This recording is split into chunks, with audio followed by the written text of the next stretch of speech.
कितने लोगों को पता है नमान कोड़ी के बारे में? ठीक है, कुछ लोगों को पता है, कुछ लोगों को मैं बताता हूँ। और ये जो नमान कोड़ी था, ये एक कमांडर था और अन्य जाति का था। क्या था जी? एक बहुत बड़ा सेनापति था और ये अन्य जाति का था। और अन्य जाति का होने के कारण और ये लोग हमेशा और इज़राइल के ऊपर, परमेश्वर के लोगों के ऊपर आक्रमण करते रहते थे। क्या करते रहते थे जी?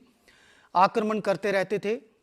और जब ये आराम का जो राजा था और उसका सेनापति जो कमांडर था और ये जो नामान था, ये बहुत ही प्रसिद्ध था, बहुत वीर था और इसने कई बार परमेश्वर के लोगों को, इज़राइल को हराया और कई बार इसने जीत प्राप्त की थी।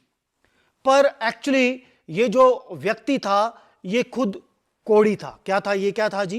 कोढ़ से क्या था? भरा हुआ था। और ऐसा हुआ कि जब ये युद्ध लड़ते थे इज़राइल के साथ, तो वहां से उन बहुत सारी धन संपत्ति लूट के ले आते थे, लोगों को लूट के ले आते थे। तो वहां पर वो एक लड़की को ले आए थे और वो जो लड़की थी, वो जो नामान कोढ़ी था, उसकी पत्नी की क्या करती थी? वो सेवा करती थी। और जब एक दिन और वो सेवा कर रही थी, मैं विश्वास करता हूं, तो जो नामान व्यक्ति है, जो सेनापति था अरामी, अन्य जाति लोगों का और अन्य जाति का एक देश का बहुत शूरवीर, बहुत करैक्टर से बढ़िया आदमी और बहुत हिम्मत वाला, और लोग उसके सामने झुकते थे। तो उसकी पत्नी ने और उस परमेश्वर की जो बंदी थी, वो लड़की थी छोटी सी, उससे शेयर किया होगा कि हमारे पास सब कुछ है और मेरे पति की इतनी इज्जत है इस देश में, ठीक है, और मेरे पति को सब लोग प्यार करते हैं, हमारे पास पैसा है, धन दौलत है, इज्जत है, पर मेरा पति कोढ़ी है। एक कमेंट्री में मैं पढ़ रहा था, वहां पर लिखा है कि जब और नामान अपने घर में लौटता था, लोग जय जयकार करते थे, लोग जय जयकार करते थे और उसका बड़ा सम्मान करते थे। परंतु जब वो अपने आप को शीशे में देखता था तो क्या करता था जी? वो रोता था। मैं विश्वास करता हूं, और उसकी पत्नी ने ऐसे ही बात और उस दासी के साथ, उस नौकरानी के साथ, और 12-13, 10-12 लिखा तो नहीं है, पर मैं सोचता हूं लड़की लिखा है तो इतने साल की लड़की होगी, और उसके साथ उसने शेयर किया होगा कि ऐसा ऐसा, और मेरे पति को कोढ़ है। और लड़की ने और उसको, अपनी मालकिन को बोला, अगर तेरा पति, अगर ये नामान और शिमरोन में मतलब परमेश्वर के इलाके में होता, तो वहां एक भविष्यवक्ता है जो इसको क्या कर सकता है? ठीक कर सकता। उसने बोला तब इसका कोढ़ चला जाता। और जब उसने ये बात सुनी, उसकी पत्नी ने, नामान की पत्नी ने ये बात सुनी, उसने अपने पति को बोला कि बाइबल में नहीं लिखा पर बोला होगा कि ऐसे ऐसे मैं आज और उसके साथ ऐसे बातचीत कर रही थी, और उसने बोला है कि इज़राइल में और परमेश्वर, जो इज़राइल का परमेश्वर है, वहां पर एक भविष्यवक्ता है, वो तेरे कोढ़ को क्या कर सकता है? ठीक कर सकता है।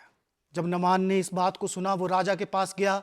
सेनापति था, बहुत पावरफुल था, बाइबल में लिखा उसके द्वारा कई युद्ध जीते गए थे। उसने राजा को बोला कि इज़राइल में और अगर मैं जाऊं तो मेरा कोढ़ क्या हो सकता है? खत्म हो सकता है। उसने बोला जाओ, कोई बात नहीं, मैं इज़राइल के राजा को एक पत्र लिख देता हूं और उस पत्र के ऊपर मैं लिख दूंगा कि मेरा सेनापति यहां पर आ रहा है और इसको कोढ़ से क्या किया जाए?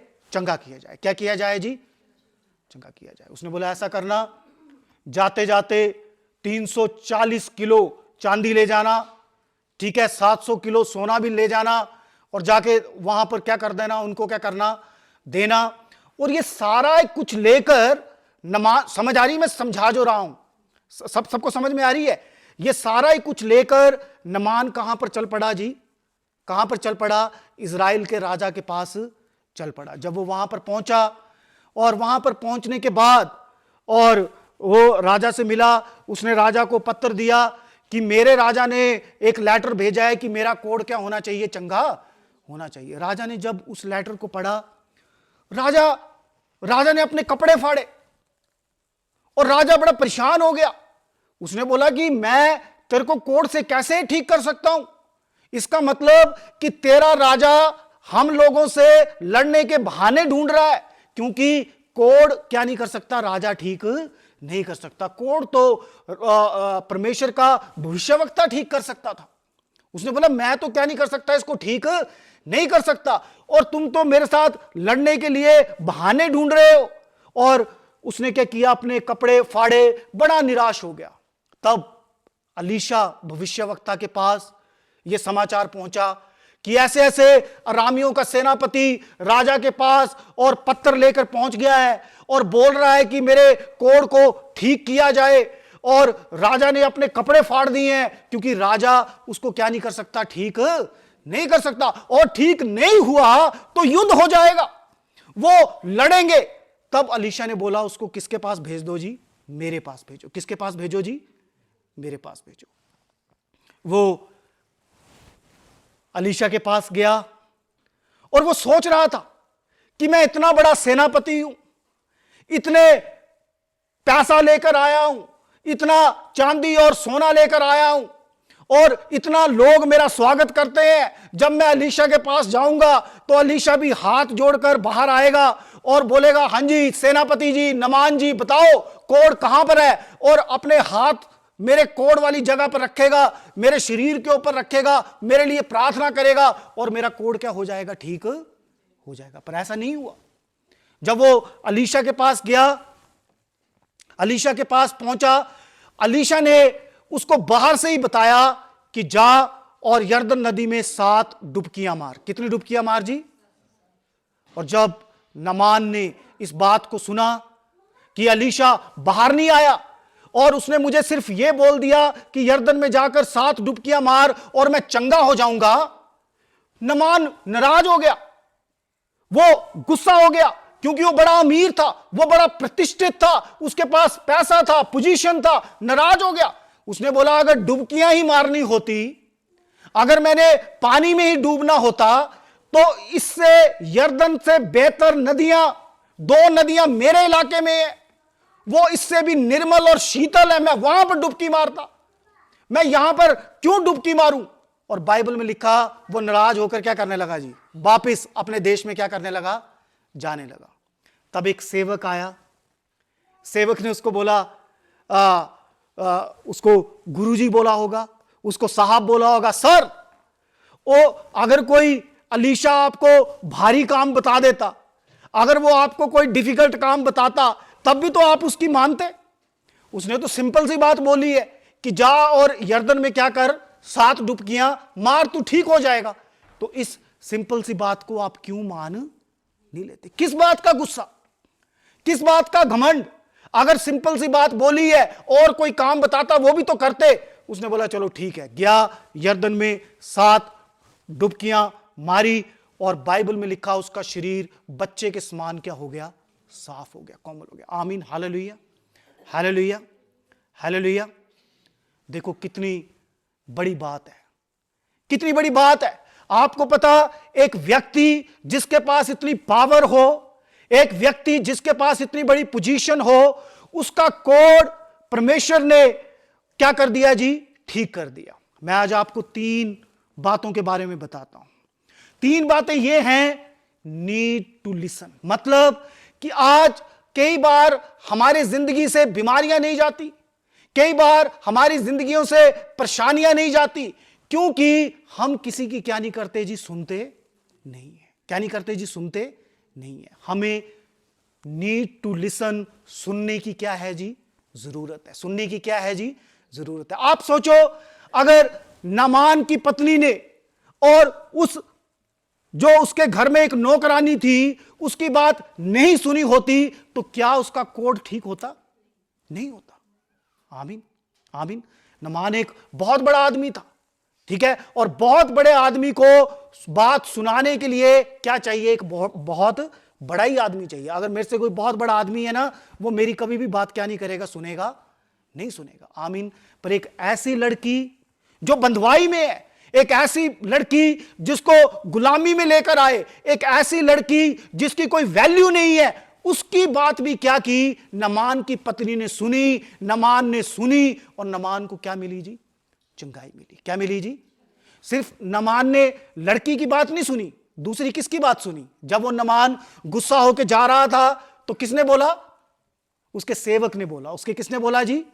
फिर एक आम आदमी, लड़की भी आम, जिसकी बात उसने सुनी, वो भी कोई राजा नहीं है, वो भी कोई बहुत बड़े मंत्री नहीं थी।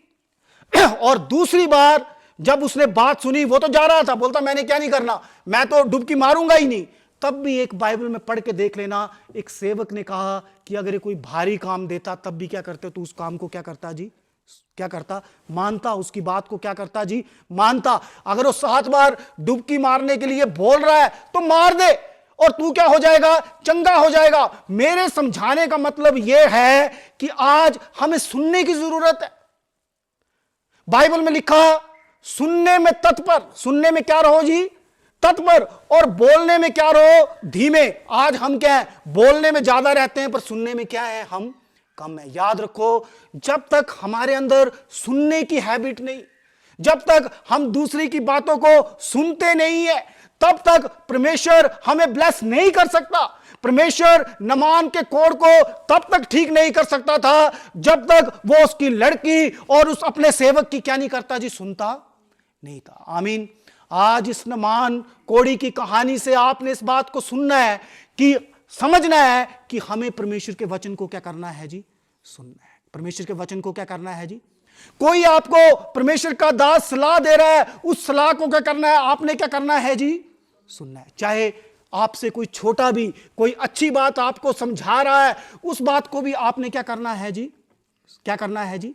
सुनना है। क्योंकि सुनने से परमेश्वर हमें क्या करता है? ब्लेस करता है। आमीन। सुनने से परमेश्वर हमारे जीवनों में क्या देता है जी? चंगाई देता है। बाइबल में आपने शामूल के बारे में पढ़ा होगा।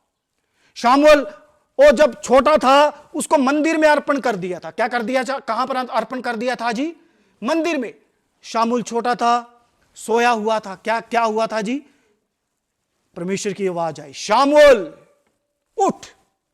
तो शामूल उठा, और वहां पर एली था, वहां पर एक दास था, वहां पर जो उसको ट्रेन करता था, उसके पास गया। उसने बोला, जी क्या आपने मुझे आवाज दी? उसने बोला, नहीं, मैंने तुझे क्या नहीं दी? आवाज। फिर सो गया। फिर आवाज आई, हे शामूल, हे शामूल उठ। क्या कर? हे शामूल, हे शामूल। उसने बोला, क्या क्या आपने? फिर एली के पास गया, उठाया उसको, बूढ़ा था। क्या चर्च में रहते थे, मंदिर में रहते थे। उसने बोला, क्या आपने मुझे आवाज दी? उसने बोला, नहीं भाई, मैंने तुझे क्या नहीं दी? आवाज नहीं दी। फिर से आवाज आई, शामूल, हे शामूल उठ। और फिर से एली के पास गया। उसने बोला, एली एली, क्या आपने मुझे, सर, गुरुजी, जो भी बोला होगा, क्या आपने मुझे आवाज दी? उसने बोला, नहीं, मैंने तुझे क्या नहीं दी? आवाज। पर अगर अब आवाज आए, क्या करे? पर अगर अब आवाज आए तो क्या करना? और जैसे तुझे आवाज आए तो तू बोलना, यहोवा कह, मैं सुन रहा हूं। मैं क्या कर रहा हूं जी? यहोवा कह, मैं क्या कर रहा हूं? सुन रहा हूं। परमेश्वर बोल, क्योंकि शामूल क्या कर रहा है? सुन रहा है। और सच में उसको आवाज आई। जब उसको आवाज आई, उसने बोला, यहोवा कह, परमेश्वर कह, मैं क्या कर रहा हूं जी? क्या आज हम ये बोलने के लिए तैयार हैं? परमेश्वर कह, मैं सुन रहा हूं। परमेश्वर, मुझे सुनने की जरूरत है, मुझे तेरे वचन से सुनने की जरूरत है, मुझे तेरे दास की सलाह की जरूरत है। आमीन, हालेलुया। आज परमेश्वर हमसे यह पूछना चाहता है, क्या हम तैयार हैं उस शामूल की तरह, जो एक भविष्यवक्ता बन गया केवल यह बात बोलने पर, यहोवा कह, क्योंकि मैं क्या कर रहा हूं जी? सुन रहा हूं। हालेलुया। नामान कोड़ी ने उस लड़की की सुनी, नामान कोड़ी ने उस सेवक की सुनी, शामूल ने परमेश्वर की सुनी और कहा, यहोवा कह, मैं क्या कर रहा हूं जी? सुन रहा हूं। याद रखो, नीड टू लिसन। आज हमें सुनने की क्या है जी? जरूरत है। सुनने की क्या है जी? आज हमें सुनने की क्या है जी? जरूरत है। जब हम सुनेंगे तो परमेश्वर हमें ब्लेस करेगा। परमेश्वर ने नमान को ठीक कर दिया, परमेश्वर ने शामुल को इस्तेमाल करना शुरू कर दिया। परमेश्वर आपको इस्तेमाल करेगा, आपकी बीमारियों को दूर करेगा, आपके संकटों को दूर करेगा। पर हमें यह बोलना पड़ेगा, यहोवा क्या, मैं क्या कर रहा हूं जी? सुन रहा हूं। आमीन। सिर्फ सुनना ही जरूरी नहीं है। सुनना ही क्या नहीं है? जरूरी नहीं है। आपको बहुत अच्छी बात बताता हूं। देखो क्या लिखा है, आपको बहुत अच्छा लगेगा। देखो क्या लिखा है। अरामी लोग दल बांधकर इस्राएल देश में जाकर वहां एक छोटी लड़की को बंदी बनाकर ले आए थे और वह नतान की पत्नी की सेवा करती थी।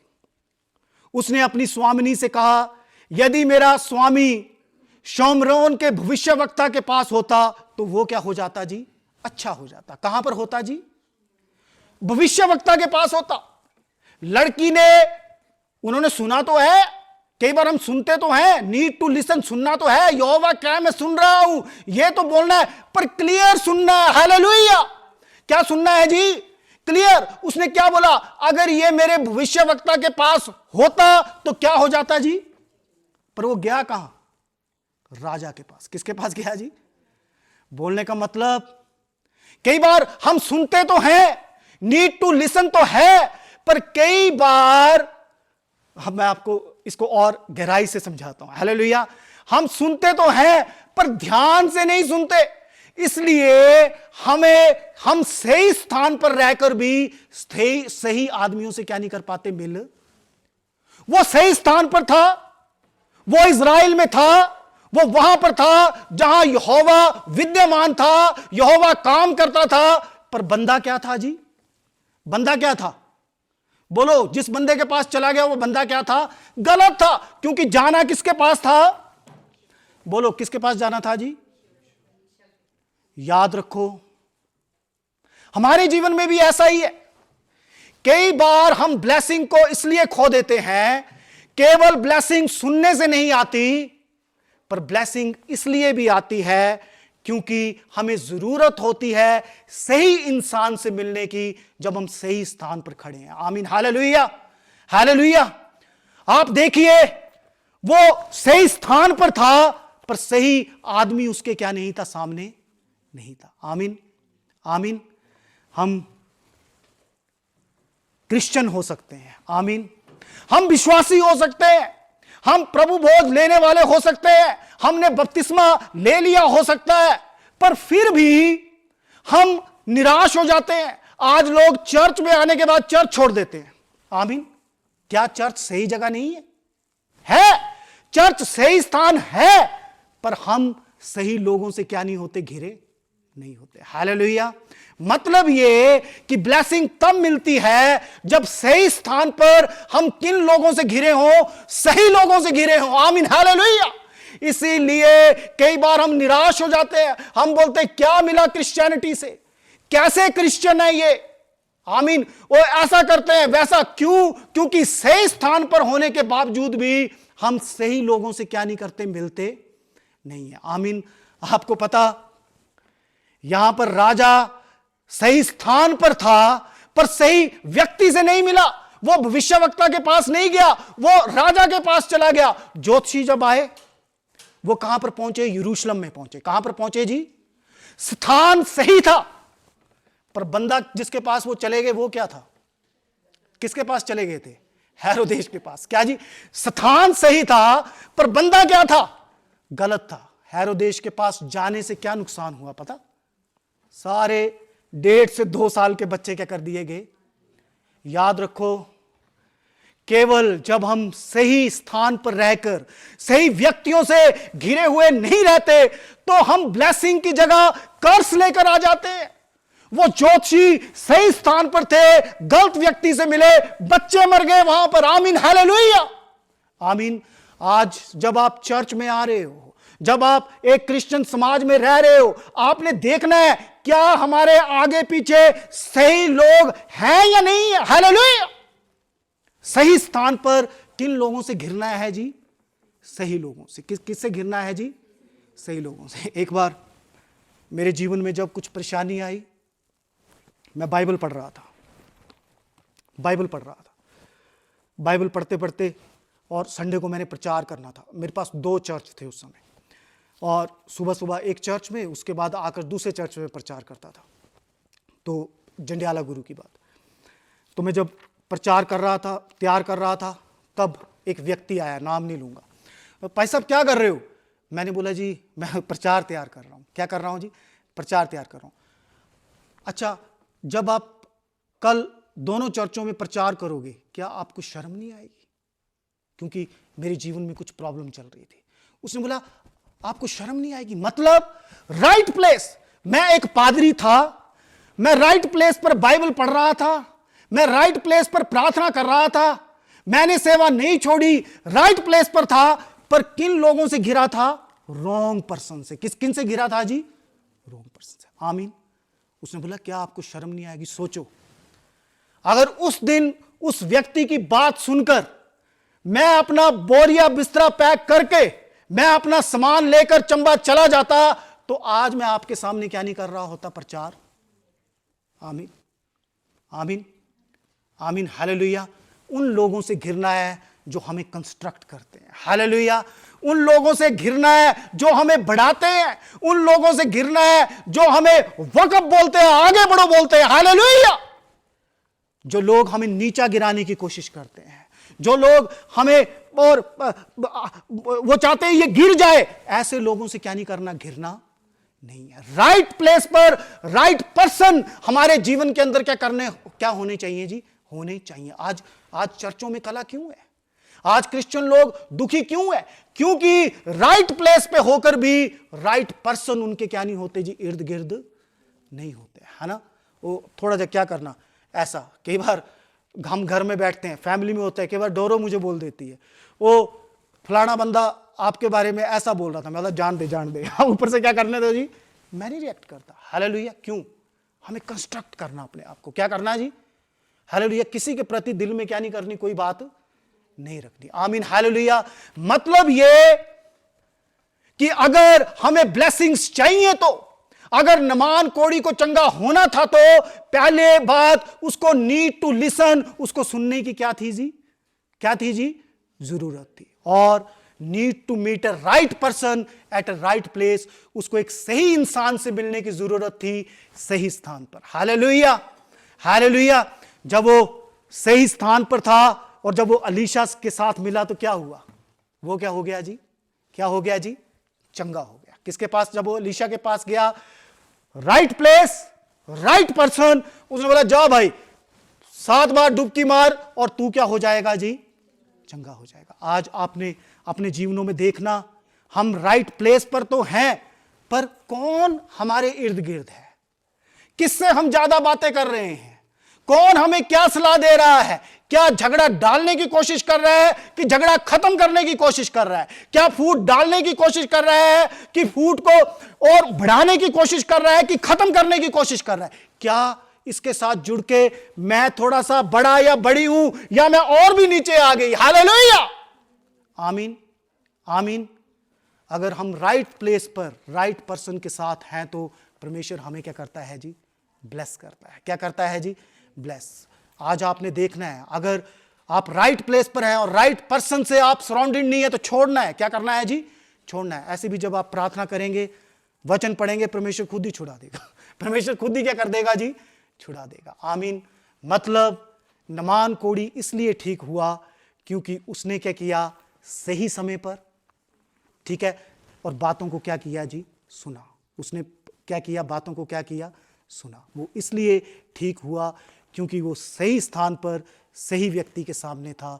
वो इसलिए ठीक हुआ क्योंकि वो नीड टू बी हम्बल। हमें क्या बनने की जरूरत है? नम्र बनने की जरूरत है। क्या बनने की जरूरत है जी? नम्र। खड़े हो जाएंगे। केवल हमें सुनने के द्वारा हमें ब्लेसिंग नहीं मिलती। जब हम राइट प्लेस पर राइट पर्सन से मिलते हैं, तब भी हमें ब्लेसिंग नहीं मिलती। पर कई बार हमें हम्बल होने की भी क्या है जी? जरूरत है। नमान कोड़ी के जीवन से आप देखें, जब उसने बोला, जब वो बाहर नहीं आया और उसने बोला कि जा और 7 बार डुबकी मार, और वो नाराज हो गया क्योंकि उसकी पोजीशन, उसका पैसा, उसकी रेपुटेशन ठीक है, उसके सामने आ गई। क्या आ गई जी? उसके क्या आ गई? सामने आ गई। आमीन। उसने बोला, ले ये तो छोटा सा भविष्यवक्ता है, इसको तो आकर हाथ रखना चाहिए था, मेरे लिए प्रार्थना करनी चाहिए थी। हमें नम्र बनने की जरूरत है ताकि परमेश्वर हमें क्या करे जी? ब्लेस करे। ताकि परमेश्वर हमें क्या करे जी? ब्लेस करे। मैं आज इस सरमन के द्वारा आपको यह मैसेज देता हूं कि आज से आपने कहना है, यहोवा कह मैं सुन रही हूं, यहोवा कह मैं सुन रहा हूं। आज से आपने ये देखना है कि मैं राइट प्लेस पर राइट पर्सन के साथ घिरा हूं या नहीं हूं। आपने देखना है कि मैं अपनी ब्लेसिंग को तब तो नहीं खो रहा कि मेरे अंदर घमंड है। आपको हम्बल बनने की जरूरत है। सब प्रार्थना की हालत में रहेंगे। प्रभु यीशु मसीह, आपका धन्यवाद देते प्रभु इस सुंदर वचन के लिए पिता परमेश्वर, जो हमारी कलीसिया के साथ पिता परमेश्वर साझा करने के लिए प्रभु आपने मुझे इस्तेमाल किया। पिता विश्वास करता हूं पिता परमेश्वर आज का वचन और फल लेकर आएगा। पिता परमेश्वर कलीसिया के एक एक जन को ब्लेस करना प्रभु, और समझ देना पिता परमेश्वर कि वचन को सुनने वाले नहीं प्रभु, उस पर चलने वाले भी बने। यीशु मसीह के नाम से।